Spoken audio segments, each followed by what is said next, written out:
Hello and welcome to the Climbing Daily Wednesday news show. On today's show, 9A pluses become 9Bs in an extremely good week for the 9B counter. Morning, T. Good morning. Yeah, you feeling as ropey as me? We sound different as well. Snottier, Yeah. huskier. Maybe. Nasal voices. Yes. It's okay though, because it's not the corona.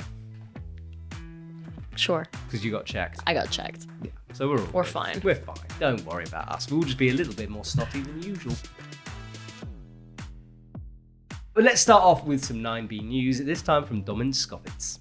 As seen on 8a.nu, Domen S has climbed his first 9B, Ali Hulk sit-start extension in Rodella.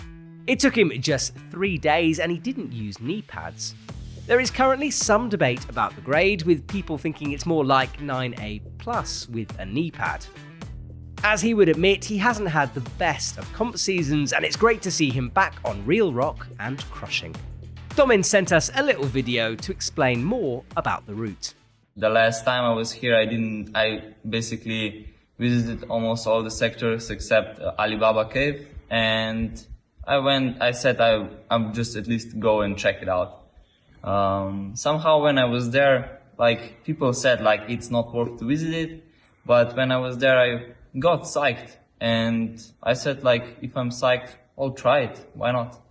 And yeah, I played a little bit on the moves, so it felt good, and just like started to pick up on the endurance on the moves, and all of a sudden, I felt like I can do it. And yeah, I did it without the knee pads because first of all, I feel like I'm actually climbing worse with the knee pads than without, and they're just like, I used basically two knee bars, and both of them are like super comfortable for the skin, and I saw no problem without using them. But it's not that I'm against knee pads. I would like to learn them because I know that in some routes I'll have to use them. So I'll try to learn, and I'll have to probably use them in the future. Nice one, Domen. Really, really cool to see him doing that. I reckon, look, it's an endurance boulder problem, right? Yes. He's just built the ranch, Right. which is, like an endurance test piece because it goes on forever. That 20 meters. 20 meters. Oh. So, he's on form. Hasn't had the best comp season. Cran was his kind of like his best result. Was that finals though? He was in final fourth, I think. So, up and down season, but cool to see him back on the real rock. I didn't realize it was his first 9B. Yeah, his first 9B, and then he was without knee pads. He doesn't like knee pads. He thinks they're a bit restrictive, which is fair enough. But yeah, whether that's a 9B or a 9A plus, who knows? Time will tell. Exactly. And next up, we're moving on to Boulder news. As reported on 8a.nu, Camilla Moroni took a trip to Brione in Switzerland, where she sent Salamandre, an 8A/plus, in just one session, and 2 more 8As, as well as a 7C+ Flash. And she even shared a picture on the classic There Is No Spoon, a smooth 7A+ by the river. So Camilla, we saw her obviously at the World Championships, taking that silver medal, and I don't know, I like it. She goes like bouldering out on the weekends, so I feel we're gonna get more boulders from her, like more ticks from her soon. She's certainly up and coming, isn't she? She's just like a bit of a run of form at the moment. Right, talking about run of forms, Matty Hong has made a rare repeat. Matty Hong has made the first repeat of Tommy Caldwell's route Flex Luther. Matty, who is no stranger to climbing at this level, thinks the route might be more like 9B instead of the original 9A plus grade. He thinks it's changed over the years as different parts have broken off. The route is hard to get to, with an hour of steep walking from the car, tricky weather conditions, and it's at an altitude of 2,000 meters, all of which have added to the difficulty over the years. So that route was first climbed in 2003. Dave Graham, a couple of other people gave it a go, but no one's really sort of committed to it apart from Mr. Matty, and he reckons it might be 9B rather than 9A+. Because some holds, I guess, chipped away over time. I think he said something on 8a.nu about it was just inevitable that the route would change over that period of time, and it's just got harder. It was a bit mossy, I think, as well, but I don't think it's going to become a classic anytime soon. But because of the approach? yeah, it's horrible. Yeah, like an hour straight up, apparently. Which Right. it doesn't sound much, right? If you're walking an hour straight up with all that climbing gear, horrible. But if originally it was an 8B, 9B, I guess we'll never know. No, but it was originally 9A plus. Yeah, but like if the grade of 9, if Tommy back then graded it 9B, it would have been the first 9B in the world. Oh. But we'll never know, I guess. Yeah, that's a good point. Or I like- thought of that. Maybe we will know. I mean, technically, if it gets upgraded, it would be the first 9B in the world. But doesn't it get upgraded now in this year? Yeah, but if that happens, it would retrograde?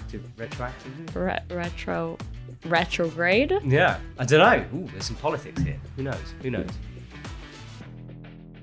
About sport climbing, we're moving on to the 9A Roundup. As reported on planetmountain.com, naturalmente, a 9A plus route at the crag of San Rocchio in Italy finally got repeated by Gabriele Moroni and Lorenzo Bogliacino. It was freed by Alamondra during his 2017 climbing rampage. At the same crag, Laura Rogora had a super weekend, on-sighting No Comment L2, an 8B, and also OB1 Kenobi, an 8B+, and red-pointed La Terza Età, a 9A, which Adam Ondra also freed. And talking about Adam, yesterday he sent another 9A called Carmina Burana. And about the route, he says, specific crocs with non-existent holds and quite reachy. Fun moves though. Right, Adam Ondra, a crocs with non-existing holds. Isn't that the best type of crocs? Sounds like every 9A I've ever looked at, that one.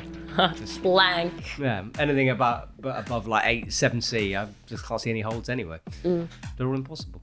A nice little 9A roundup. I'm going to raise your game with an 8C Boulder Roundup.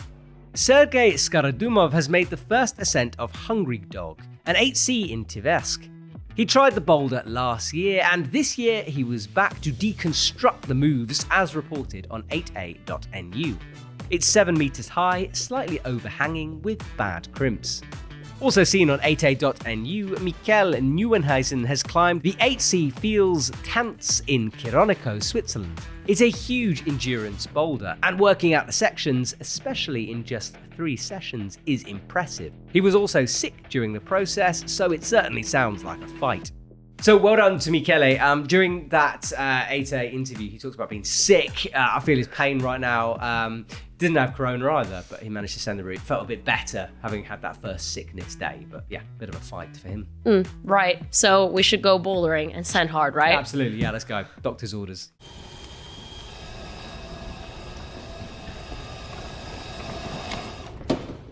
How about new? We're moving on to the 9B counter.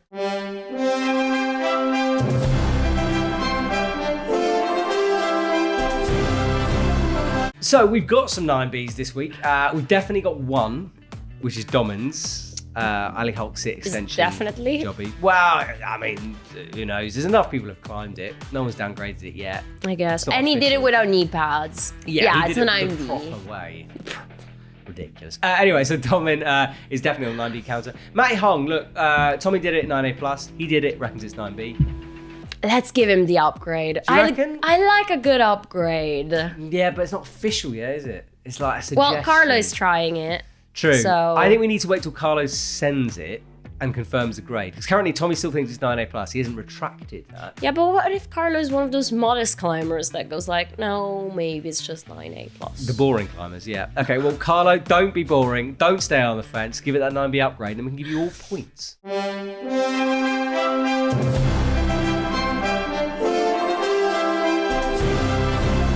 Right, it is the mid-season sale. I didn't know we were even in a season. What Well, season are we in?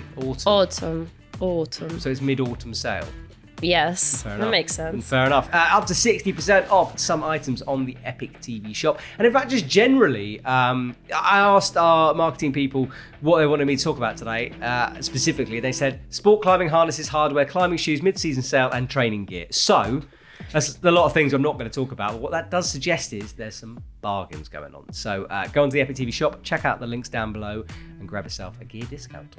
Nice. Next up, EpicTV Medias. Yes, exactly. And we've got an exciting film coming out this week.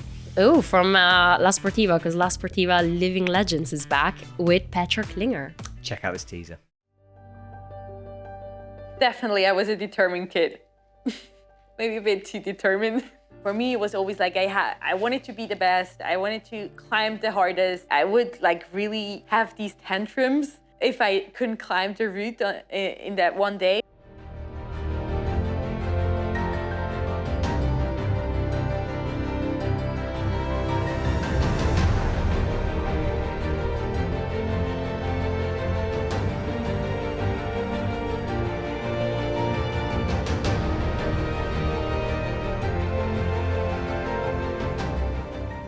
Through the time, I learned how to deal with it, but in some occasions, I still have my troubles.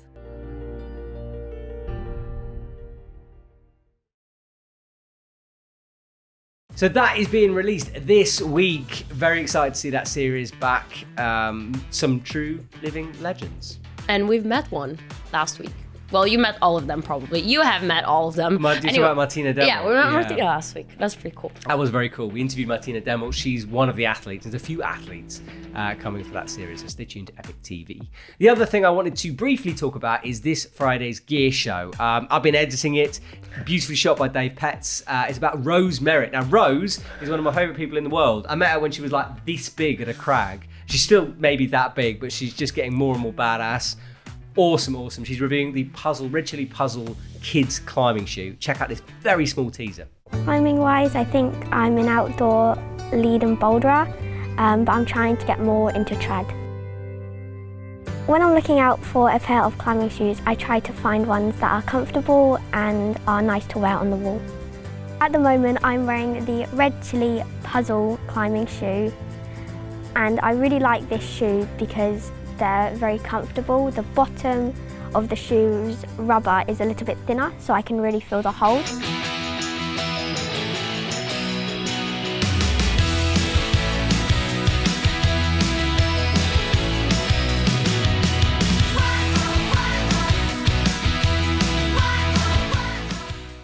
So that is coming out on Friday.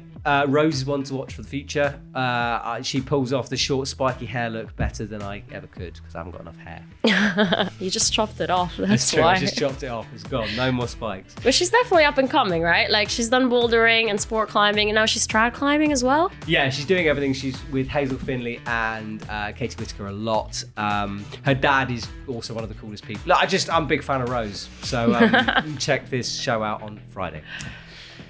I've forgotten what we're doing. Comment of the week. Okay, now we got sent a comment of the week. Only one this week. Okay. But it's not a video. It's a soundtrack, an MP3. So do we lip sync it? I don't know what the words are. I don't know what Flo's going to do here. Maybe some kind of it's quite a relaxing, folky one. So maybe Flo, if you just put a filter on and we can just sit back and enjoy. All right, 3, 2, 1. Comment of the week. Beautiful. Okay. Just beautiful. I got no idea. I was honestly pretending to listening to something, but I wasn't. I was like, oh, but I have a cool story of the week story. I guess. Because I was at a crag and this girl was trying to send a route. I totally forgot her name. It starts with L, I think, or G. Right. Anyway, she was like resting on this route and she goes like, can I still send in comment of the week? Aww. Yes, you can still send in comment of the week. I mean, she's a podcaster, so she's definitely just hearing. So she just would have had a wonderful moment there during that MP3. You can send your comment of the week to climb@epictv.com, and please do send them. We do look at them. Have you got one? Because I haven't. So I'm scanning through. I do, and it's from Constance Elaine, and she says, "Yes, Hugo, finally, and no eyelash battling. Ah, thank you. Batting. Eyelash battling. Is this a big up to Hugo and slating us? Yeah, but it's like who batters their eyes more? Batting your eyes is meant to be when you kind of like flirting with the camera. So for example, if I was looking at the camera flirting, I'd go like this with my batting eyes. You ready for this? Flirting with the camera. Right. Batting the eyes. Apparently Hugo didn't do that, right? Yeah, but that means does it mean that people that stare a lot? Oh, I shouldn't go on with this thought. I don't know where you're going. So I've been listening a lot to like Elizabeth Holmes podcasts and stuff like that. And apparently she doesn't bat her eyes and like she just has a fixed stare She doesn't blink at all. Wow. And she has a fixed stare, and that means like they're psychopaths or something like that. Wow. Okay, things have moved on. Yeah, a lot of big ups to Hugo. Hugo did a new show by himself because we were at La that was Sportiva event last week. It was very well lit. What? His new show. Oh, I see. I thought you meant the La Sportiva event. No, that was dark and Yeah, it was cold. quite dark and cold, wasn't it? Yeah, Hugo did a brilliant job. Thank you very much. I don't know, I can't really find it. Oh yeah, now I want to hear Terry speak Italian with a British accent. And the reason I brought this up is because I know you've been practicing Italian with a British accent. So go on, T, take us away. Do Italian with a British accent. Say something, an Italian phrase. Sinceramente non so cosa dire, però se davvero mi metto a parlare così mi sa che un paio di persone mi insultano perché decisamente le persone inglesi non parlano così italiano. That was very exaggerated. It sounded very Dutch. You busted out your Dutch in there somehow. No. There was a hint of Dutch. Definitely not. I'd say a lot of Dutch. No. What do you think? Tell me at home. Is that Italian with an English accent or Italian with a Dutch accent? Let us know. It's English. It's Italian. Wait, what language was that? You're speaking Italian, yeah. All right. We've rambled on at the end of the show. Thank you so much for watching. Make sure you subscribe and we will be back, hopefully a little less snotty next week.